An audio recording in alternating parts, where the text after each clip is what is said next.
Hi friends, welcome to విద్యా knowledge and entertainments. నా పేరు విద్యాసాగర్. ఈరోజు నేను మీకు ఆర్ఆర్బి ఎన్టీపీసీకి సంబంధించినటువంటి 28 డిసెంబర్ 2020 రోజు అడిగినటువంటి కొన్ని రీజనింగ్ యాప్టిట్యూడ్కి సంబంధించినటువంటి కొన్ని ప్రాబ్లమ్స్ని సాల్వ్ చేస్తాను. ఫ్రెండ్స్, మీకు రీజనింగ్ అండ్ యాప్టిట్యూడ్ చాలా ఈజీగా ఉంటుంది. మీరు మ్యాక్సిమం స్కోర్ ఎన్టీపీసీలో రీజనింగ్ అండ్ యాప్టిట్యూడ్లో ఈజీగా స్కోర్ చేసుకోవచ్చు. కొన్ని ప్రాబ్లమ్స్ ఎంత ఈజీగా ఉంటాయి అనేది సాల్వ్ చేసి కొన్ని అబ్జర్వ్ చేద్దాం. ఫస్ట్ ప్రాబ్లం చూసినట్లయితే, facing south walk 5 kilometers and took right turn and travelled 5 kilometers and at 45 degrees left 3 kilometers. In which direction he now? అంటే ప్రాబ్లం మనం గమనించినట్లయితే, ఒక పర్సన్ సౌత్కి 5 kilometers వాక్ చేశారంట. అలానే ట్రావెల్ చేసిన తర్వాత రైట్ టర్న్ తీసుకొని 5 kilometers రన్ చేశారు అండ్ 45 degrees లెఫ్ట్ టర్న్ తీసుకొని 3 kilometers మూవ్ అయ్యారు.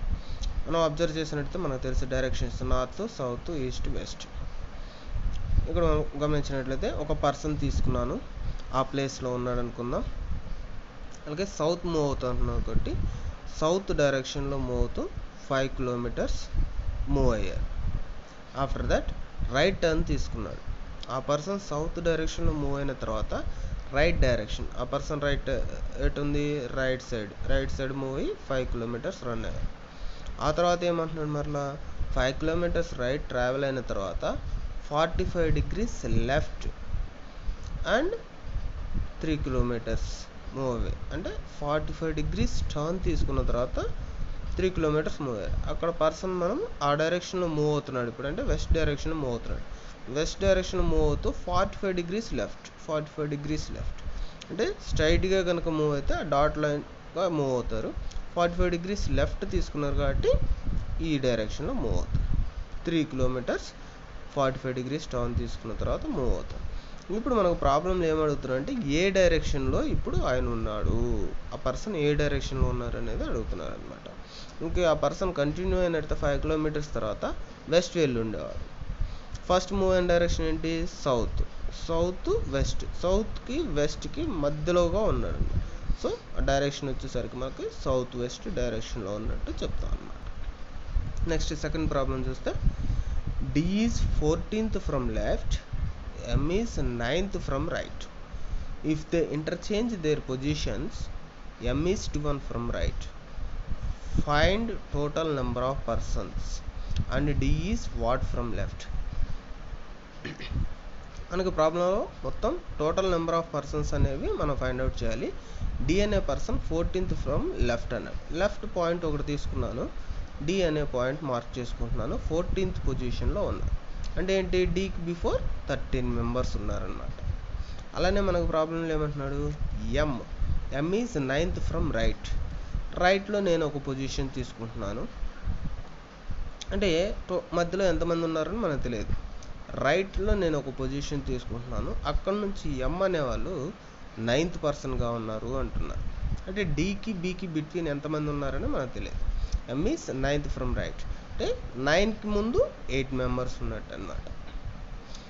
తర్వాత ఏమంటున్నాడు, if they interchange there positions, M is 21 from right.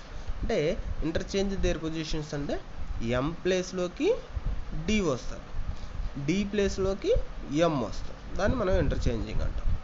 D ప్లేస్లో ఎం ఉంటే ఎం అనే అతను ఎన్నో పొజిషన్లో ఉన్నారంటున్నారు, 21 ఫ్రమ్ రైట్.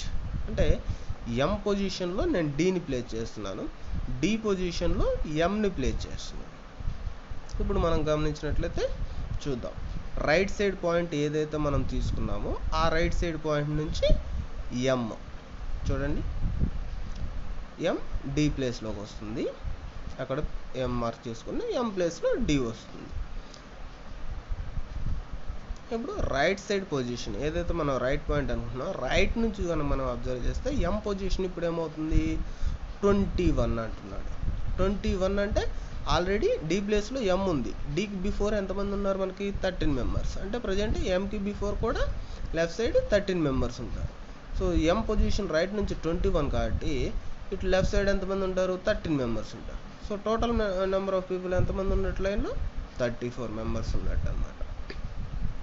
మనకు ప్రాబ్లంలో 2 ఫైండ్ అవుట్ చేయమన్నారు. Total number of persons find out చేయమన్నారు. అలానే డి పొజిషన్ లెఫ్ట్ నుంచి ఎంతగా ఉంది అంటున్నాడు. సో ఇక్కడ మనం టోటల్ నెంబర్ ఆఫ్ పర్సన్స్ అనేది 34 ఫైండ్ అవుట్ చేసేసాం. సో డి పొజిషన్ అనేది ఇంటర్చేంజ్ చేసిన తర్వాత ఎం పొజిషన్లోకి వచ్చింది కాబట్టి ఎం అనేది లెఫ్ట్ నుంచి ఎం ప్లేస్ ఎంతగా ఉంది అంటున్నాడు. సో మనకి ఇంతకుముందు ఎం ప్లేస్లో డి వచ్చింది కాబట్టి ఎంకి రైట్ సైడ్ ఎంతమంది ఉన్నారు మనకి? 8 మెంబర్స్ ఉన్నారు. So total number of persons ఎంత? 34 మెంబర్స్. 34లో నుంచి 8 సబ్స్ట్రాక్ట్ చేసాం. సో మనకి లెఫ్ట్ నుంచి డి పొజిషన్ అనేది 26. That is the answer. Next third problem కనుక అబ్జర్వ్ చేసినట్లయితే P is brother of Q and R, S is mother of R and T is P's father. Which of the following false? అంటే మనకి కొన్ని options ఇచ్చాడు ABC అని చెప్పేసి, వాటిలో falls ఏవనేది మనం ఫైండ్ అవుట్ చేయాలన్నమాట. ఇక్కడ జస్ట్ మనం రిలేషన్ అనేది అబ్జర్వ్ చేద్దాం. రిలేషన్ మనం ఎప్పుడైనా కానీ రిలేషన్కి సంబంధించిన ప్రాబ్లమ్స్ ఏవి ఇచ్చినా కానీ మేల్స్ని ప్లస్ సింబల్గా తీసుకోండి, అలానే ఫిమేల్స్ని మైనస్ సింబల్గా డినోట్ చేసుకోండి. అంటే ఈజీగా ఫైండ్ అవుట్ చేసుకోవడం కోసం మన రిలేషన్ ఫిమేల్ మేల్ అనేది. సో ఇక్కడ ఏమంటున్నాడు? P is the brother of QR. P brother అంటే మేల్ అని అర్థమైపోయింది. సో పీ కింద ప్లస్ అని రాసుకుంటున్నాను, క్యూకి ఆర్కి brother. So P gender R తెలిసింది కాబట్టి క్యూ జెండర్ ఆర్ జెండర్ తెలియదు మనకి. సో నేను ఇంటూ పెట్టుకున్నాను. ఇలా ఏమంటున్నాడు? S is the mother of R. R యొక్క మదర్ ఎస్, మదర్ కాబట్టి ఫిమేల్ మైనస్ పెట్టుకుంటున్నాం. సో ఆర్కి మదర్ అంటే క్యూకి మదరే, పీకి మదరే, బట్ క్యూఆర్ మేల్ ఫిమేల్ అనేది తెలియదు. Then T is the P's father అంటున్నాడు. టీ అనేది ఏంటి మనకి? పీ యొక్క ఫాదర్. సో ఎస్ యొక్క హస్బెండ్. టీ పాజిటివ్ అవుతుంది అంటే plus symbol. So TS parents అవుతారు.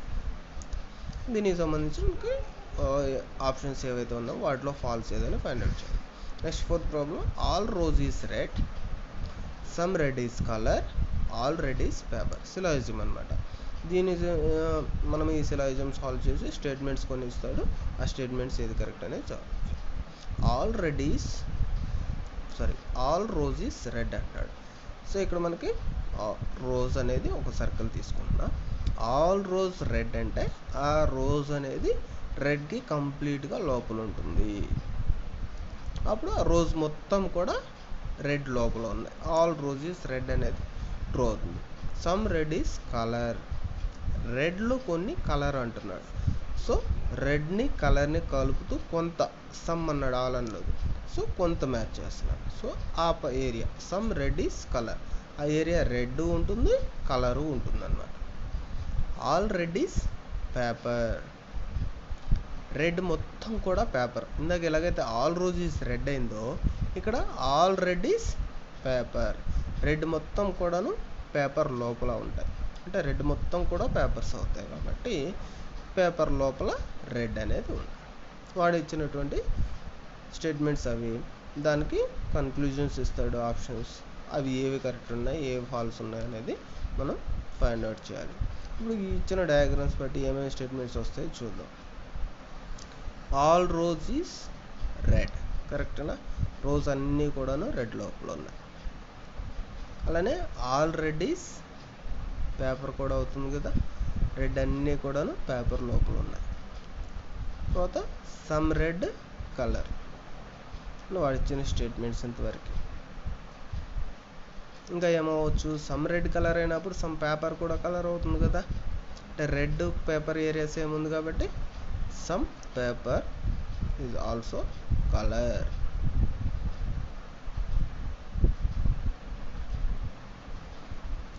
అలానే సమ్ రెడ్ అనే ఆల్ రెడ్ పేపర్ అయినప్పుడు ఆల్ రోజ్ కూడా పేపరే కదా, అంటే రోజ్ మొత్తం కూడా పేపర్ లోపల ఉన్నాయి కాబట్టి all rose is paper.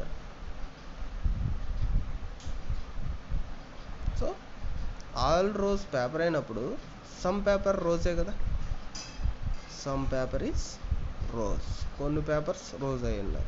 Same way some paper is red. ఇలాంటి స్టేట్మెంట్స్ వీటిలో మనకు ఆప్షన్స్ ఏవైతే ఇస్తావో ఏది ట్రూనో ఏది ఫాల్స్ ఫైండ్ అవుట్ చేయమన్నప్పుడు మనం ఫైండ్ అవుట్ చేయొచ్చు. Next 5th question, sin 3/4 cos 5/4 values ఇచ్చారు మనకి. Find 1 + tan / 1 - tan.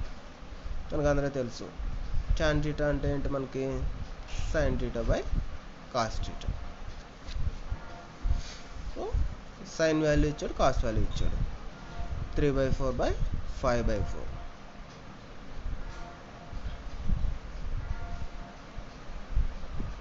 sin by cos వేసుకుంటున్నాం మనం ఇక్కడ. sin value 3/4 cos value 5/4. 3/4 / 5/4 అంటే 4 4 క్యాన్సిల్ అయిపోతే మనకి 3/5 వస్తుంది. That is tan value.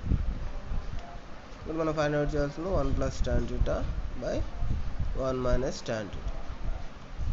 So 1 + 3/5 / 1 - 3/5. ఇలా సాల్వ్ చేసుకుంటే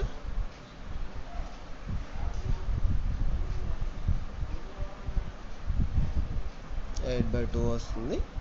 4. Final answer 4. Next 6th question, a³ - b³ = 625 అని ఇచ్చారు.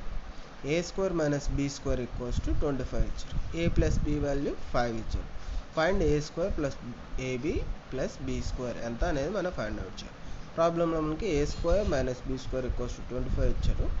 a + b into a - b గా రాయొచ్చు మనం. a² - b² = a + b into a - b ఎంత ఇచ్చారు, 25. ఇక్కడ మనకి a + b వాల్యూ తెలుసు.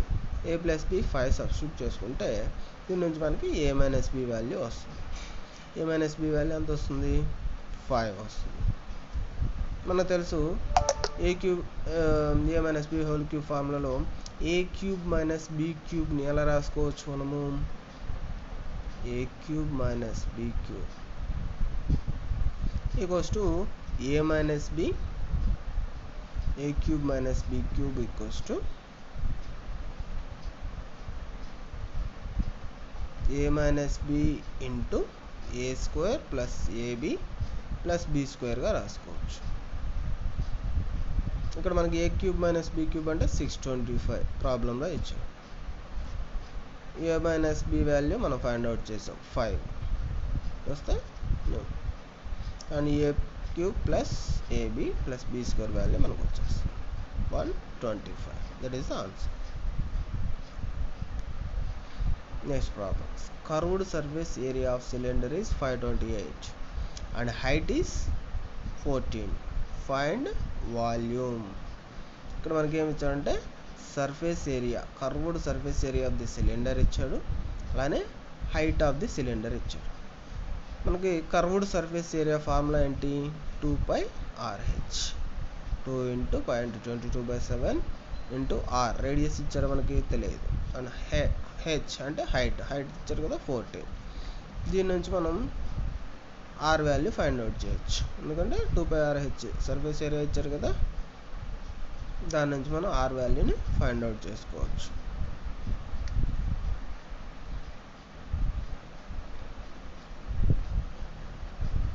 by 28/88 6 times r వాల్యూ అనేది మనకి 6 వస్తుంది. దెన్ మనకు కావాల్సిందంటే volume of the cylinder. Volume of the cylinder formula ఏంటి మనకి, πr² h.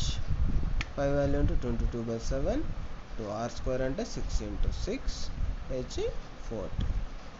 దీని నుంచి మనం వాల్యూమ్ ఆఫ్ ది సిలిండర్ అనేది ఫైండ్ అవుట్ చేసుకోవచ్చు. 44 × 36 అంటే వస్తుంది మనకి 1584.